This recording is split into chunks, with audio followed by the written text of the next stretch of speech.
L'UEFA, vous êtes des menteurs. Ils se foutent de notre gueule depuis le début et là, il n'y a plus de doute. Vous allez comprendre pourquoi je dis ça. Comme vous le savez, les amis, aujourd'hui, il y a eu les tirages au sort des huitièmes de finale de Ligue des Champions. Le Paris Saint-Germain, malchanceux comme le Real Madrid, va aller affronter Chelsea encore une fois. Après s'être fait tabasser par eux en finale de Coupe du Monde des clubs. Là, c'est l'occasion rêvée de prendre leur revanche. Et en plus de ça, ils ont un avantage. À partir des huitièmes de finale jusqu'en demi-finale, tous les matchs retour se joueront chez eux. Ensuite, on a Galatasaray qui va se taper Liverpool. Un match assez équilibré pour moi. Parce que oui, les amis, ce serait débile de penser que Liverpool va s'en sortir facilement. Ensuite, la grande surprise du fameux tirage au sort de l'UEFA, Manchester City Real Madrid. Ils vont même plus semblant. C'est pas de votre faute, c'est nous on fait semblant depuis le début de vous croire. C'est quel genre de tirage au sort où chaque année ça tire les mêmes équipes, le même match. Depuis 2022, ça fait maintenant 5 ou 6 saisons, c'est toujours le même match. Vous en avez pas marre. Et avec tout ça, vous pensez qu'on va croire que ça c'est le fruit du hasard. Le tirage est complètement déséquilibré. D'un côté on a Hunger Games et de l'autre côté c'est la sieste. Le Barça, comme par hasard, ils sont là-bas. Comme chaque année, ils sont du bon côté. Voilà, ils sont encore tombés sur Newcastle. Newcastle qui ont tabassé il y a pas longtemps. Et après, quand ça va créer corruption, vous allez dire qu'on se plaint trop. En tout cas, de ce côté-là, celui qui partira en finale, franchement, chapeau. Et en ce qui concerne le Real Madrid, vu le bourbier dans lequel on est là, si on réussit à aller jusqu'en demi-finale, c'est pour remporter la compétition, ça c'est sûr. Et ce qui est incroyable, c'est qu'en finale, on pourrait même affronter le FC Barcelone parce que là, le Barça, eux, ils sont bien. C'est minimum demi-finale pour revoir, même finale. Enfin, il y a l'Atlético de Madrid. Vu ce qui s'est passé il y a quelques semaines, autant me taire. Le tirage des huitièmes de finale de Ligue des Champions a été cruel pour certains, cruel. Je vous montre tout ça. On va encore manger des pâtes. Et même pas des pâtes un peu travaillées carbonara, non. Les pâtes blanches ketchup. Depuis 2020, sauf en 2011, on a toujours le droit à Real City. Mais on en a marre. Ça, par contre, ça va être intéressant. Paris-Chelsea. Le retour de la finale de Coupe du Monde des clubs. Parisais, ils l'ont encore ici d'avoir perdu contre Chelsea, hein. Chelsea faisait les malins. Mais là, comme on dit, il y a que les montagnes qui ne se croisent pas. Là, ils vont se recroiser en fait. Franchement, je pense que c'est le match pour lancer la saison du Paris Saint-Germain qui est encore un petit peu en train de tergiverser. Ensuite, le Barça qui tombe contre Newcastle. Bon, c'était soit Paris, soit Newcastle. Au moins, on mangera pas encore un Paris-Barça. Le Barça, ils avaient déjà affronté Newcastle, il me semble, la saison dernière. Ils les avaient battus. On verra. En tout cas, attention à St. James Park. Attention! Je suis de tout cœur avec mes Turcs du Galatasaray. Attention à Liverpool. Bon, même si ça va être compliqué, ça va être un gros match. Galatasaray, on l'a vu, ils sont capables du meilleur comme du pire. À l'aller, mettre 3 buts d'avance et au retour se faire rattraper. Mais bon, on verra, ça va être un gros match aussi. Le Bayern va affronter ceux qui ont fait tomber leur dauphin Dortmund, Atalanta. Bon, je pense qu'il n'y aura pas trop de soucis pour le Bayern, sincèrement, on va pas se mentir. Atlético Tottenham, ça aussi, ça va être un gros choc. Même si Tottenham, en première ligue, ils sont catastrophiques. Ils sont à 3 ou 2 points de la relégation. Je vois quand même une grosse opposition, même si l'Atlético, je les vois légèrement favoris, surtout avec l'arrivée de Lookman, les gars. Enfin, le meilleur pour la fin, Arsenal-Leverkusen. Les gars, ça va être dur, hein. Ça va être compliqué, les gars. Leverkusen, c'est une grosse équipe. Ça va être compliqué, les gars. Voilà, moi je me prononce pas. En tout cas, voici les huitièmes de finale de la Ligue des Champions. Il va y avoir du sang pour ces huitièmes de finale de Ligue des Champions. Ça y est, le tableau complet, les tirages viennent d'être effectués. Bon, au-delà du fait qu'on voit à quel point le foot a régressé dans sa globalité, si on regarde le tableau des huitièmes de finale, il y a 10 ans, c'était que des équipes prime. Là, on peut retrouver des Bodo Glimt, des Tottenham, des Sporting, des Bayer Leverkusen, des Atalanta. Tout ça en huitième finale de Ligue des Champions, ça prouve à quel point le foot, dans sa globalité, a régressé. Mais bon, on n'est pas là pour juger le foot, on est là pour donner nos pronostics. Je vais essayer de me mouiller.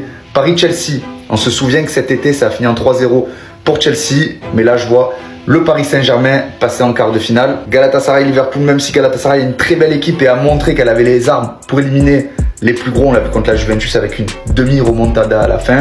Je pense que Liverpool va passer. Real Madrid-Manchester City, peut-être la plus belle affiche de ces huitièmes de finale de Ligue des Champions. Mais je pense que City va passer. Le Real, c'est pas trop ça. Atalanta-Bayern, pour moi, il n'y a aucun débat possible. Le Bayern va passer directement en quart de finale. Vous savez ce qui me fait rager en tant que Marseille, c'est que je vois l'Atalanta, Sporting et Newcastle. 3 équipes que l'OM a affrontées, 3 équipes que l'OM a quasiment dominées, mis à part Atalanta. Victoire contre Newcastle. Sporting, tu perds 2-1 parce que tu prends un rouge, mais tu les manges. Et Atalanta, ça doit se finir sur un match nul. Et ces 3 équipes se retrouvent en huitième, pendant que l'OM a été éliminé. Mais bon, on peut s'en prendre qu'à nous. On va reprendre Newcastle, Barcelone. Je pense que Barcelone va éliminer Newcastle. On l'a vu, Newcastle, c'est pas extrêmement fort non plus. Attention au match chez eux. Atlético Madrid, Tottenham, je pense que l'Atlético va passer. Bodo Glimt, Sporting, je pense que Bodo Glimt va faire l'exploit de se qualifier en quart de finale de Ligue des Champions. Et enfin, Leverkusen, Arsenal, ça va être assez serré, mais je pense qu'Arsenal va passer. Voilà mes pronos, j'ai essayé de me mouiller. À vous de me donner les vôtres dans les commentaires. Eh ben, il y a un sacré contraste, hein. D'un côté, le côté de la mort, de l'autre côté, le côté un peu plus simple. Je dis un peu plus simple parce qu'il est pas si simple que ça.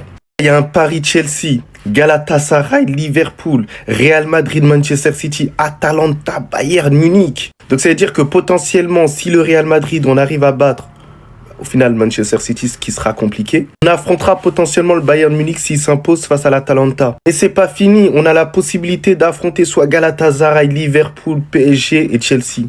Je vous jure, si on arrive en finale, waouh, on pourra pas dire qu'on aura fait un mauvais parcours ou un parcours simple. Quand je vois le côté du Barça, je me dis waouh, c'est plutôt pas mal. Alors certes, ils vont affronter Newcastle, à ne pas sous-estimer, c'est une belle équipe. Atletico, Tottenham, Bodo Glimt contre Sporting, ils ont eu un bon tirage, Bodo. Hein. Enfin, un beau tirage, voilà, c'est relatif, mais je pense qu'ils sont en capacité de battre cette équipe-là. Et Arsenal qui a un bon tirage, donc Arsenal peut aller très loin dans cette Ligue des Champions. Donc moi, je pense qu'ils iront même peut-être en finale. Voilà, je mets Arsenal en finale.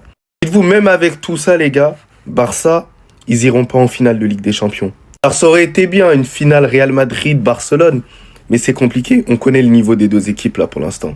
Alors on sait jamais, hein, peut-être il y aura une surprise, et j'espère du côté du Real Madrid. Mais moi, je vois mal le Barça battre une équipe comme l'Atlético de Madrid, parce que je pense qu'ils passeront face à Tottenham, l'Atlético. Imaginez-vous, Arsenal se fait battre par Bodo Glimt, potentiellement. Ça serait une dinguerie.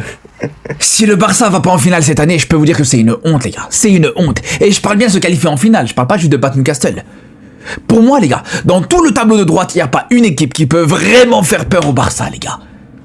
La seule vraiment qui a à prendre au sérieux, c'est Arsenal, que tu peux affronter en demi-finale, mais pour tout le reste, je vous le dis, les gars. Mais c'est très prenable. C'est très prenable. Même l'Atlético, les frères, hein. Faut pas oublier que, bien sûr, il y a la défaite contre l'Atlético sur le dernier match. Encore une fois, faut rappeler, sans Pedri et sans Rafinha, avec un 11 du Barça totalement remanié, ça c'est une réalité, sans Rashford aussi. Mais au complet, avec un Barça au complet, jamais de la vie, tu te fais sortir par l'Atlético, c'est impossible, c'est inenvisageable. Et encore moins par Newcastle. Là aussi, on a été battre Newcastle au St. James Park dans la phase régulière cette saison. Encore une fois, avec Yamal qui était absent, avec plusieurs joueurs du Barça qui n'étaient pas à 100%, et malgré tout, voilà, t'as su gagner ce match. Donc je vous dis les gars, cette année finale obligatoire. Obligatoire. En fait, j'ai tout compris.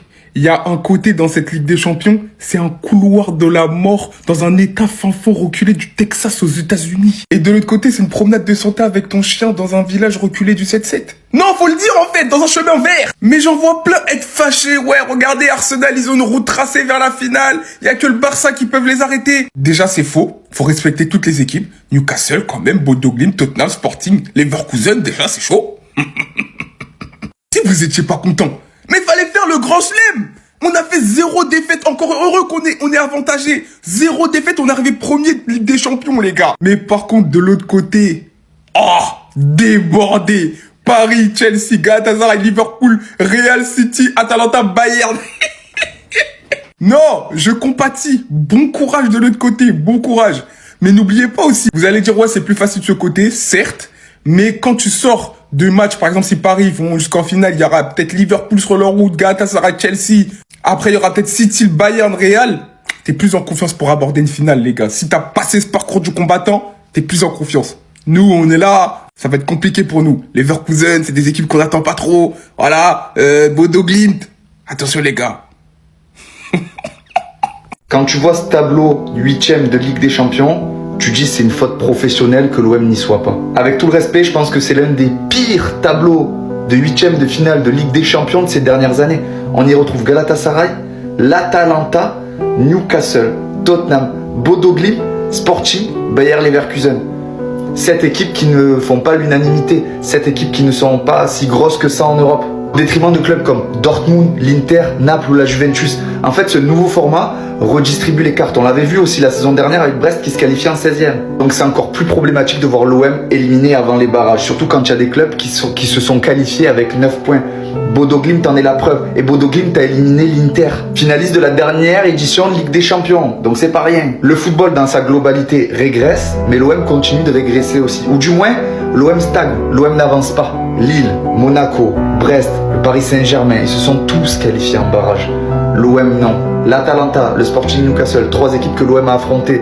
Newcastle, ça s'est soldé par une victoire. Atalanta, défaite à la dernière seconde, mais le match nul était mérité.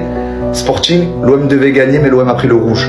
Quoi qu'il arrive, l'OM était supérieur à ses 3 adversaires et c'est ces 3 adversaires qui passent et pas l'OM. Il y a un réel problème et à ce niveau-là, c'est un problème d'envie. Quand on voit que Bodo Glimt arrive jusqu'en 8e de finale, alors que 2 journées avant la fin de cette phase de Ligue des Champions, Bodo Glimt avait seulement 3 points. Mais Bodo Glimt a gagné contre Manchester City, contre l'Atlético Madrid, donc a pris 6 points sur ces 2 dernières journées. Les 2 dernières journées de l'OM, c'est défaite 3-0 contre Liverpool, défaite 3-0 contre Bruges. Donc au goal average, t'es KO. Et en plus de ça, Bodo Glimt qui arrive à éliminer l'Inter sur confrontation aller-retour derrière. L'OM n'aurait jamais réussi. C'est un problème d'envie, pour pas dire un problème de couilles.